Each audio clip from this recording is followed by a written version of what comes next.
Welcome to the Backyard Herf. I'm Matthew the Herf Guy. Today I'm smoking the Romeo Y Julieta Reserve in a 7x54 Churchill. Good stick. I enjoy this cigar. I wouldn't say it's the best cigar I've ever had, and it's not overly complex, but it's a really nice. How to describe this cigar is kind of interesting. First third is very earthy. I jokingly told my wife, she's like, well, what's it taste like? And I said, it tastes like a fresh mowed grass. But it's just that very earthy, nice, natural earth tones. It's a Honduran Nicaraguan blend. It's got a nice, what I would call a Colorado Maduro, so a little darker Colorado, lighter Maduro wrapper. It's got a nice, really nice structure to it. You can see the ash holds on nice. It's a beautiful ash color. Really like this cigar for what it is.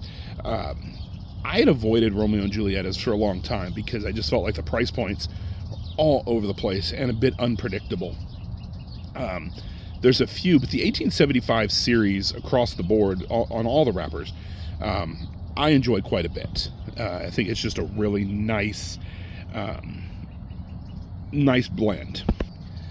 That being said, let's talk about this cigar specifically. First third, very earthy. Second third starts to really smooth out and takes on more of a bakery note. I saw one reviewer called it snickerdoodle. I don't know if I'm gonna go that far, but I would say definitely some spice flavors around cinnamon and nutmeg. I don't get any sweetness, just a very smooth, buttery, creamy, with some bakery spices that come through in that middle section. It's an incredibly well constructed cigar, which you would expect from a brand with this type of reputation.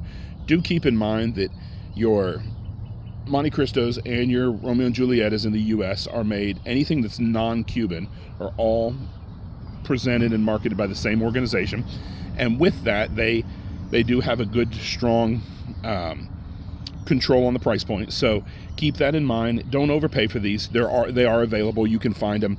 It's definitely not one to chase on the dollar figure. And a lot of you guys know, I review cigars often on here, that they're not the newest, biggest craze, right? They're not the next big thing. They're cigars for the average, everyday cigar smoker that's looking for some things to expand their cigar palette without necessarily having to chase the unattainable.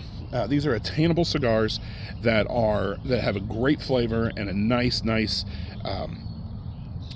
consumability to them, and again, accessibility to them.